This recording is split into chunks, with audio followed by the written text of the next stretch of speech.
اگر آپ نے ابھی تک ہمارا چینل سبسکرائب نہیں کیا تو ابھی سبسکرائب کریں اور بیل آئیکن کو کلک کر کے ہماری لیٹسٹ ویڈیوز کے بارے میں اپڈیٹ۔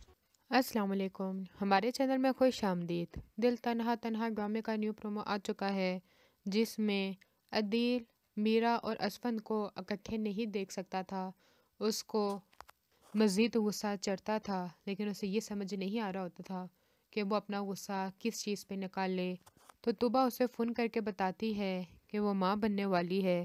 اس کو ایک بہانہ مل جاتا ہے کہ چلو اسی بہانے میں اسے گھر لے جاؤں گا، امی کو نوکرانی مل جائے گی، میں اپنا غصہ نکال لیا کروں گا اور اسی کے ذریعے اسفند و میرا ان دونوں کو خوش بھی نہیں رہنے دوں گا۔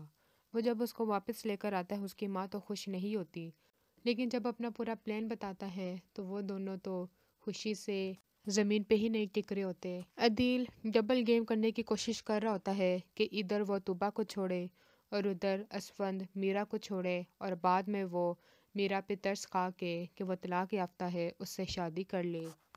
لیکن یہ سارا کچھ اس کا خیال ہی رہ جاتا ہے۔ وہ طوبا کو تو چھوڑ دیتا ہے، لیکن میرا اس کو نہیں ملتی، کیونکہ عدیل کی بہن اور بھائی وہ دونوں بہت ہی اچھے لوگ ہوتے ہیں، اور وہ میرا کو سارا کچھ جا کے بتاتے رہتے ہیں کہ ان کا بھائی گھر میں کیا کچھ کرتا رہتا ہے، اور طوبا بھابھی کو وہاں سے بچا سکتے ہیں تو بچا لیں، نہیں تو ورنہ ان کے وہاں سے لاش ہی نکلے گی۔ طوبا تو اب ہر طرح سے مجبور ہو جاتی ہے، کیونکہ اسے اب اپنا نہیں بلکہ اپنے بچے کا مستقبل دیکھنا ہوتا ہے، اور اس کے لیے وہ عدیل کے ساتھ ہر طرح کے لیے رہنا شروع ہو جاتی ہے۔ اگلی ویڈیو تک کے لیے اللہ حافظ۔